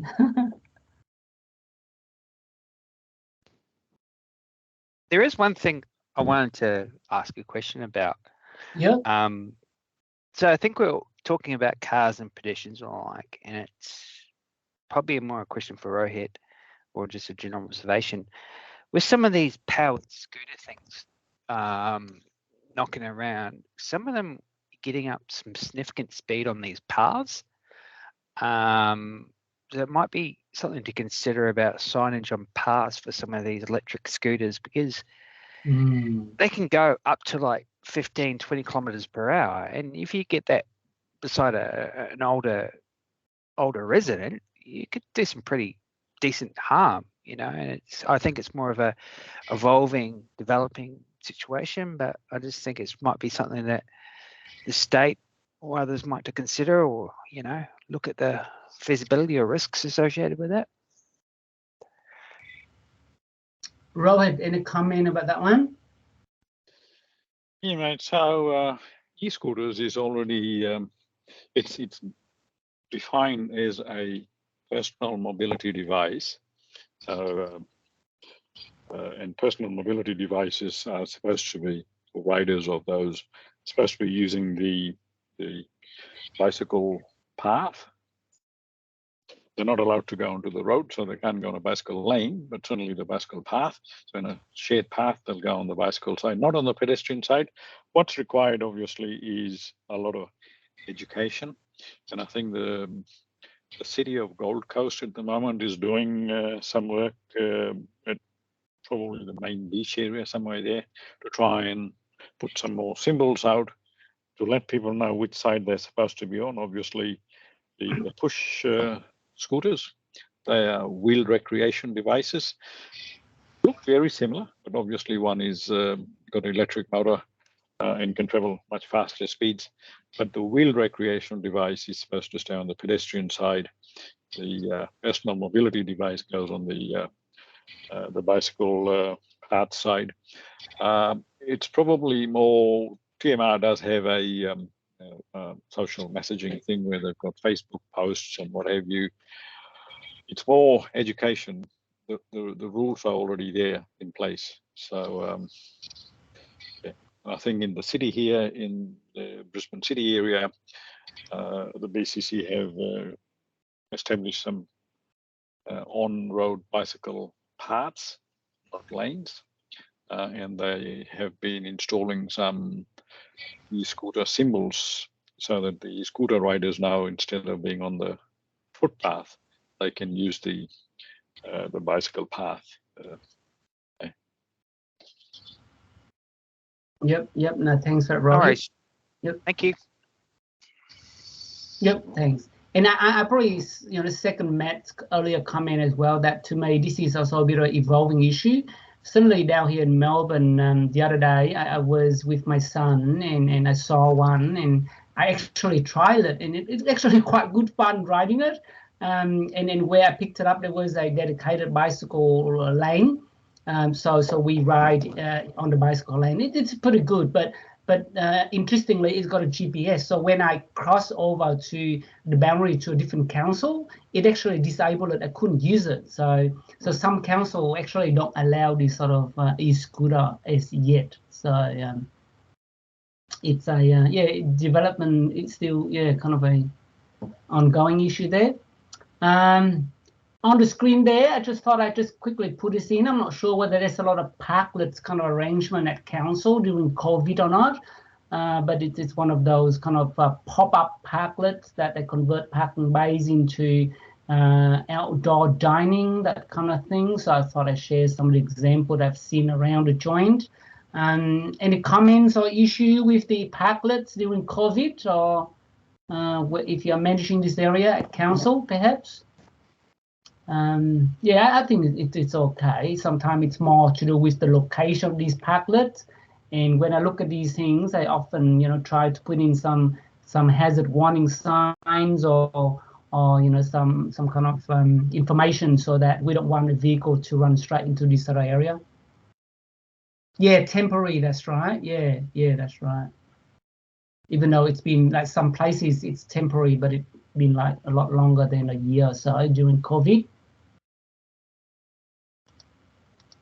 Yeah, so that's the last slide about pedestrian and bicycle facilities. Any questions?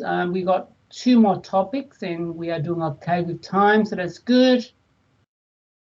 Okay, so I keep going. If you have any thoughts, just put onto the chat screen. The next topic is about sign installation, and it may cover some of the things that we touched on earlier. So more information about sign installation can be found in MUTCD Part 2, Appendix B. It's got a lot of information in there. Most of you probably know that there are different sizes for the signs, A, B, C, D, or E. The larger the signs, they're used on higher speed roads, motorways. Local road, size A and B, kind of these are typical size.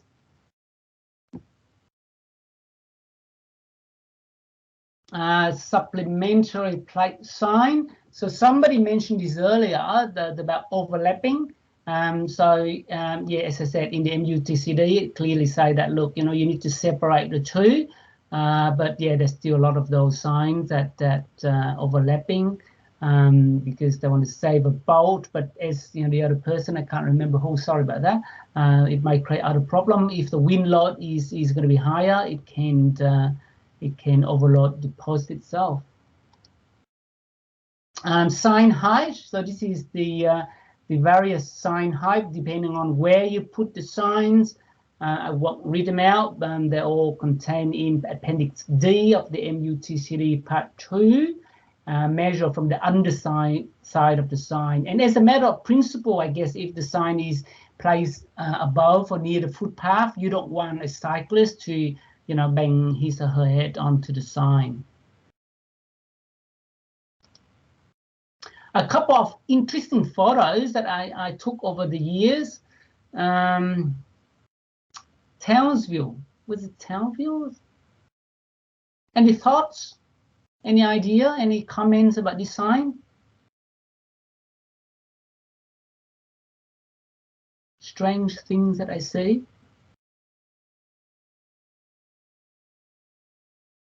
Too high. Yeah, obviously, isn't it? I have no idea. Oh, good visibility for truckies.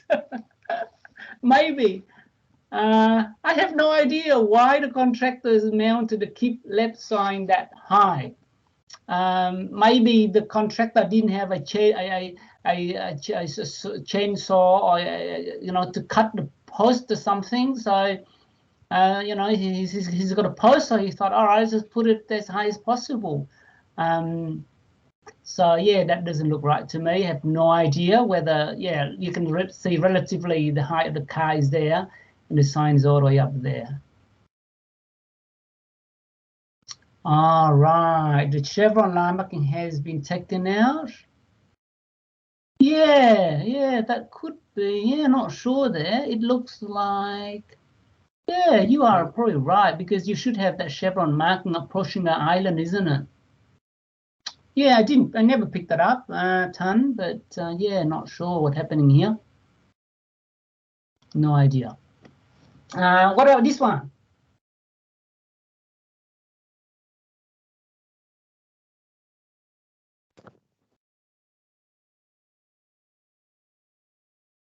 Something a bit unusual as well. Yeah, so we are going from one extreme of the sign being installed too high to this extreme, the sign being placed too low. Again, I do not know what the story is. I know that there's a lot of trucks using this route. But I would have thought that if there's a lot of truck, the sign need to be, at the normal height rather than lower. So again, a bit of a mystery to me, sign putting too high, sign installed too low. And then, sometimes council or whoever don't know what to do. So they install one sign very high and one sign very low. Again, strange things that I see, again, I don't know what the story here is, but the one on the left seems to be installed at the correct height, and the one on the right is much lower. So I don't know, maybe the contractor ran out of the right height post. So whatever he's got at the back of his ute or his truck, he just used it. And to me, this is actually not good, because it probably obstructs a bit of a sight distance as well as you approach the roundabout. If you mount it at the normal height, you have much better visibility.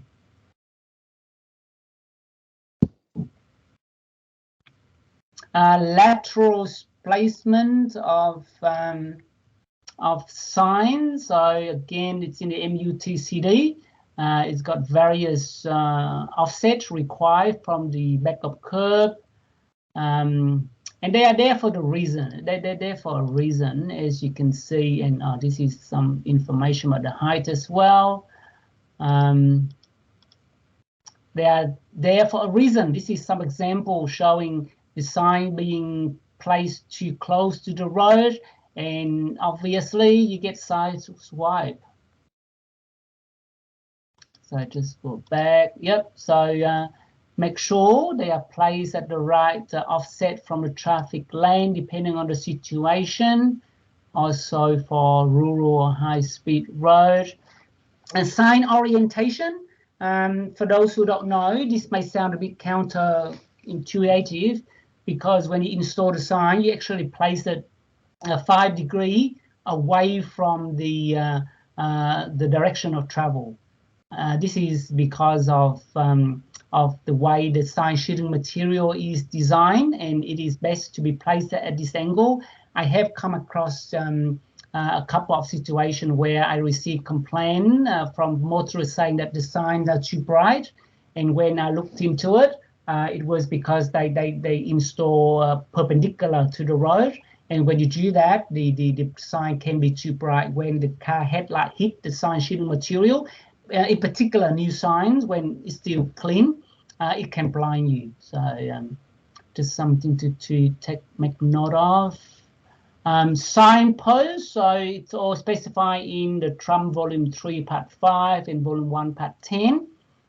So I won't delve too much into it.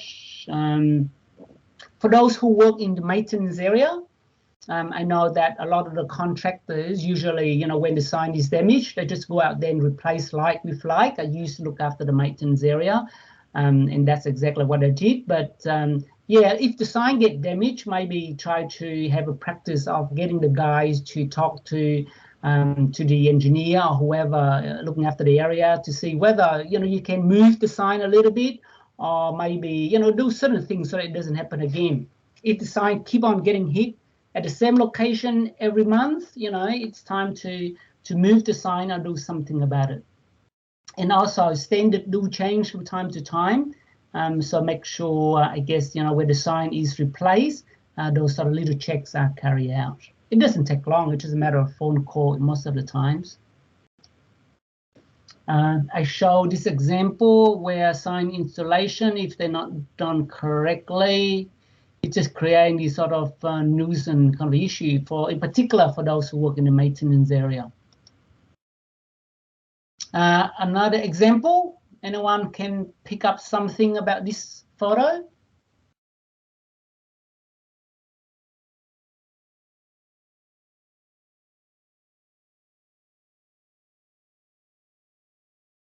Anything a bit unusual? Not quite right? Yep, that's right. We have no idea what's on that green direction sign. And also, as Tan said, the 60K sign is all the way up there. I mean,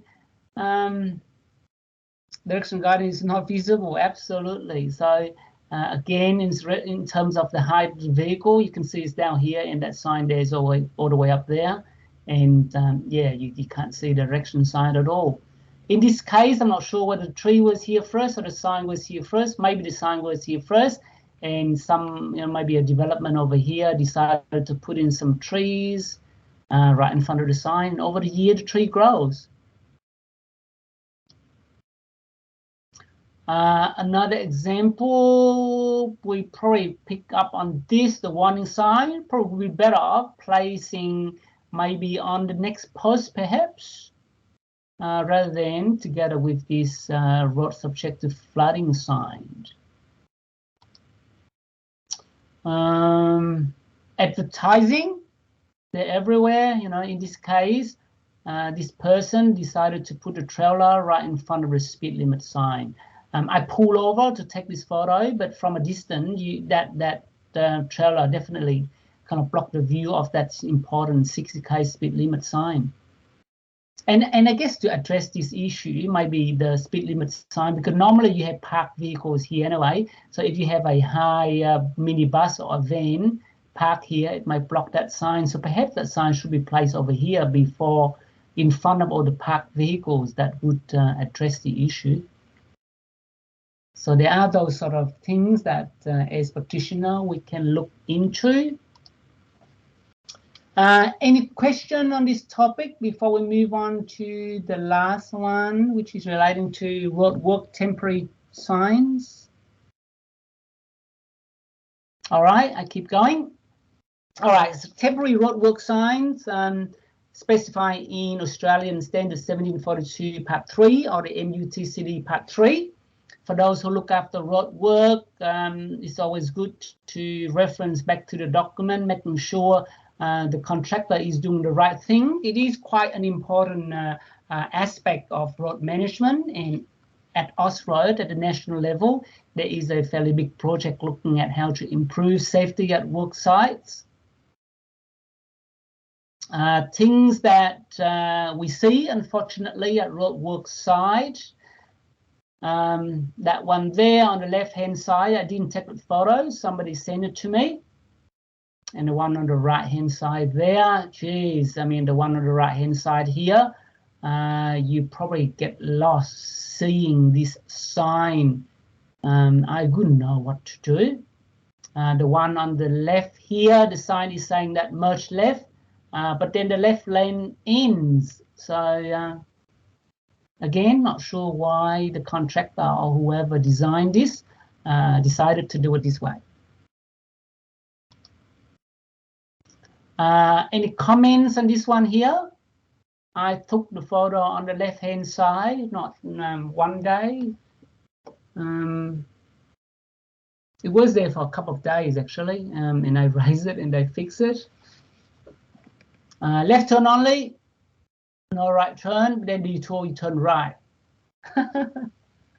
What about the one on the right-hand side? The one on the right-hand side is in Sydney. Somebody sent it to me. It made it to the news as well. Make sure you don't do those sort of things. Exactly, Jared, you are right.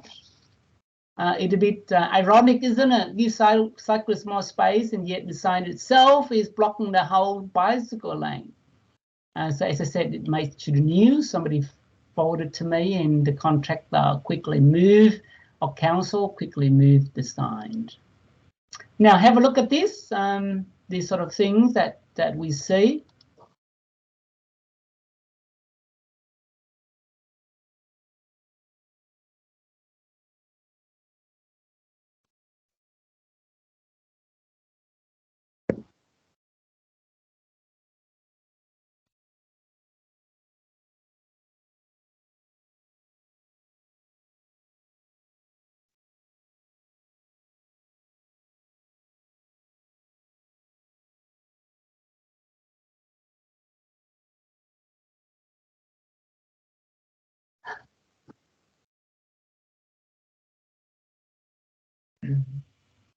Well, there you go. That's an example of, you know, this sort of temporary road work. If you don't look after the road users, they will, you know, take it into their own hands. What about this one?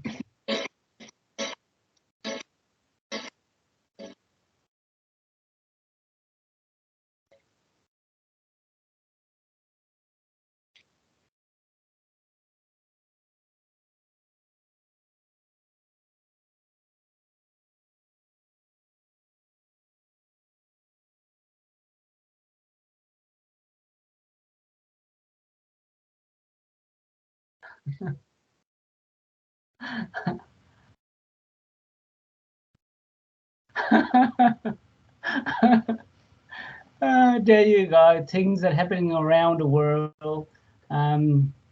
Fortunately, we are not in that situation, but safety, huh? Different perspective. Another video that I shared. This is happening on, I think, the Western Highway down here in Victoria. So anyone working in the road work maintenance area on highways type roads, the use of truck mount attenuator is becoming more popular and required. This is an example where we managed to get a video footage of how this car just slammed straight into the back of that TMA. There was a bit of a maintenance work happening on the right-hand side. So if there wasn't that protection, this car could have just hit straight into that ute there that you can see. Now, this story, I was told that the work crew did talk to the driver, and fortunately the driver was fine. Nobody was injured. There you go. So that's a bit of a still shot of it. So that's the TMA that got hit. Protecting the ute there, so it does the job, because without a TMA, that vehicle could have just slammed straight into that ute there. But it was told that the driver was asked, what happened? Why did you slam straight into it? And the driver said, look, she was a bit distracted, but with these sort of things, most of the time, the drivers will not be telling the truth because of potential legal implications. But nowadays, people get a lot of distraction while driving. So if anyone working in that space, I guess be careful. There was another one a while ago. I think it was on a Warrego highway with a TMA. And it was actually a similar sized truck actually hit one of those. And yeah, they do actually work. The truck driver walked away, but it's a bit of a doozy. I think he hit it at like 80 or 90 kilometers an hour. So right. Yeah, so they definitely do work those things, yes. Yep. Yeah, no, you are right. I have heard of stories saying that these things work quite well. And actually, I think very recently, like a few days ago, because I joined these sort of groups on Facebook. There's a Facebook group for traffic controller, and I think only a few days ago, there's somebody showed me another video. Might be New South Wales. Yeah, another example of a car slammed straight into a TMA, and yeah, these TMA, they are designed and tested for these sort of impacts. So it does help. It saves life. So if you do work in high-speed environment, as I said, TMA is now more a tool that's recommended for use. I think this may be the last kind of video that I collected over the years.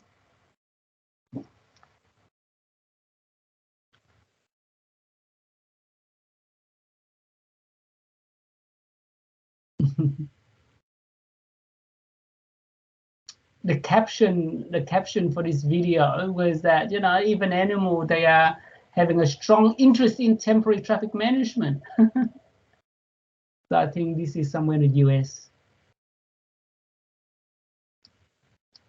All right, so with that, I think that is the end of our session today. Any questions, comments? As I said, hang on, before we do the quiz, as I said, there is that link there that if you do have any comments or thoughts, any comments or thoughts about today's session or last week, or anything that you want to discuss and talk about on Thursday, just pop them to this link and we share it, and yeah, we can have a chat about them. Any questions, comment at this stage before we do a little quiz, and then we can wrap it up? So that is the link. Let me put that link onto. Can I do that? No, I can't. Hang on, I lost it. Sorry. Where is the link?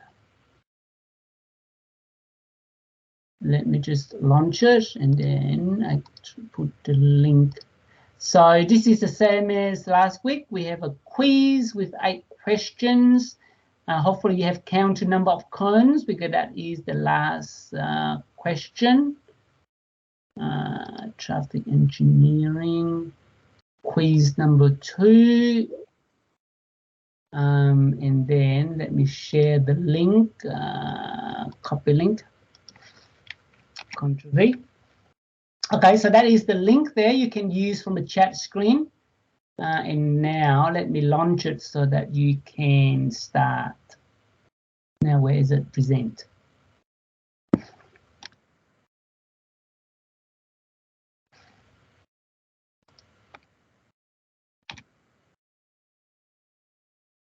All right, I started it. Now let me share the screen. Hopefully you remember some of the things that we talked about today. Share screen, stop sharing, and then share the window. Where is it? That one? Yep, that's it.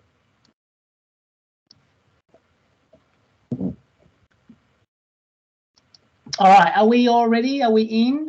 How many people have we got? So remember, all you have to do is click on the link on the chat screen. and then you can join.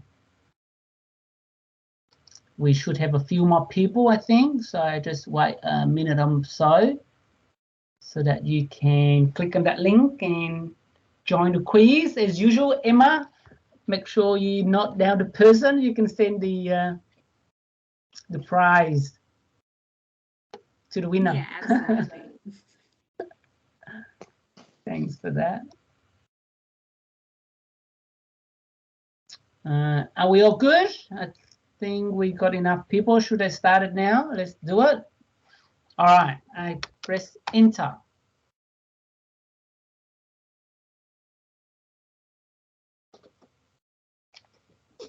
What does CAM stand for? Curve alignment marker, curve angle marker, chevron alignment markers, chevron angle markers.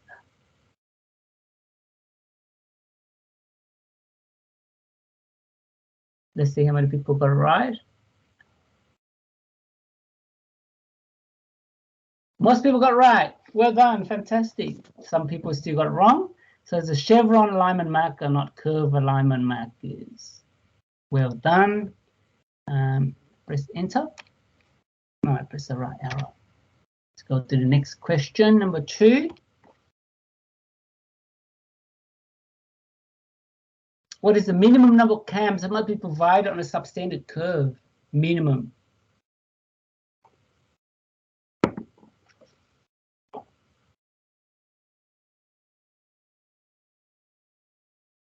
Three, yes, that's correct. So minimum 3 and 2, minimum of 2 must always be visible to approaching traffic. So that's good. Well done. Next question.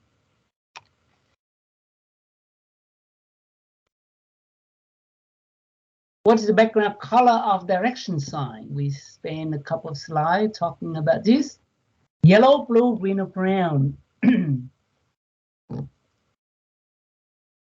The background color of guide or direction signs.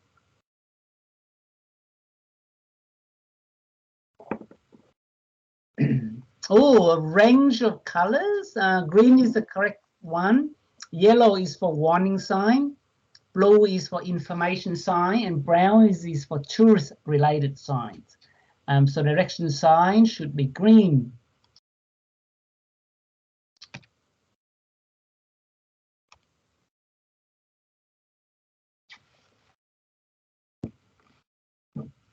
All right, there are two standards, one relating to bicycles and one related to pedestrians. You remember which one for bicycles?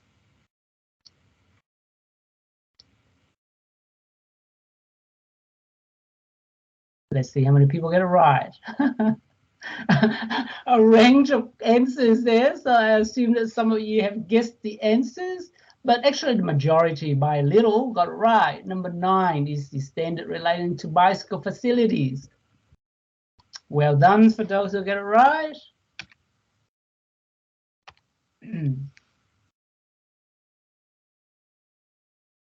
What pavement color should be used for a bike lane? So we talk about bike lane, and sometimes you want to highlight the conflicting areas, so you paint it a certain color.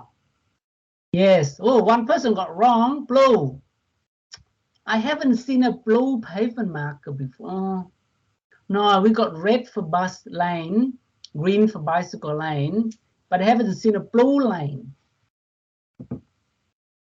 Unless it's used somewhere around the world or a different state, country, not sure. So whoever's seen a genuine blue lane, let me know. I want to know why they use blue and for what purpose.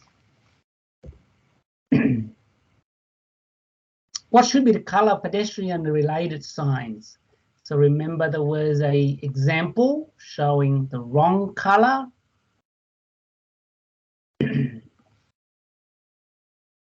So all pedestrian related sign, including the supplementary panel. So if there is a supplementary panel underneath, it needs to be the same color as well. Wow, it's actually retroreflective fluorescent yellow green. So the key word is fluorescent. So yeah, okay, that kind of throws some people out. But the correct color is retroreflective fluorescent yellow-green. And actually, just an interesting fact, I talked to the sign manufacturers, sign shading manufacturers. This fluorescent yellow-green, they don't last as long as the standard colors that we use, like the green, yellow. They're still working on improving the life of those signs, but they don't last as long. Because usually we get 15 years warranty, but I think for fluorescent yellow, you got only like 8 years or something. Sorry, when should D size sign be used? So D is, I won't say. Remember where we had a slide talk about different sizes, A, B, C, D.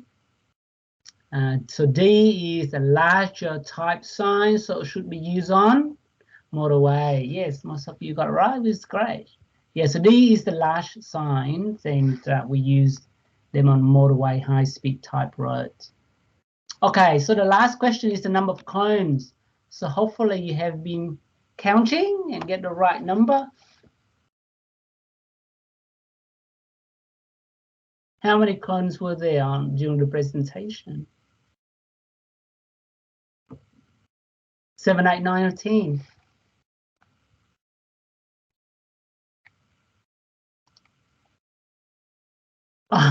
Okay, some of you only count 7. I'm pretty sure I got 9 there. I checked it yesterday. So 9 is the correct answer, not 7. All right, let's see who's the winner. Who's the one who got the most correct answer and the quickest as well. Right, so we got a winner. It's 729264424. So I don't know who that is. So who is that? Can you pop your name to the chat screen so that Emma can follow up and send you a prize? Who is that? 729. What number is that? Is that a? That's not a mobile number. It's only have 8 digits. Oh, Rohit, is it? It's you. Is that right? You should give it to whoever came second. Ah, okay. I was testing my skills. Well, you be glad that you passed it. Very good. So the second person is Vroom. Who's that? Vroom. Who's Vroom? So that Emma can take note and send you the prize. While that person is putting your name on the chat screen, that is the end of our second session. Any question, comments, and thoughts? If not, I see you on Thursday. But yeah, Vroom, whoever that is, hang around. Let us know who you are so that Emma can contact you with the prize. Oh, Paul. Okay, well done, Paul. Congratulations, Paul. Well done. So yeah, look, thanks everyone for dialing in. And as I said, you know, there is that Padlet that you can put in your questions. If not, I see you on Thursday. Thanks everyone. Have a good week. Thank you everyone for joining us, and we'll see you Thursday.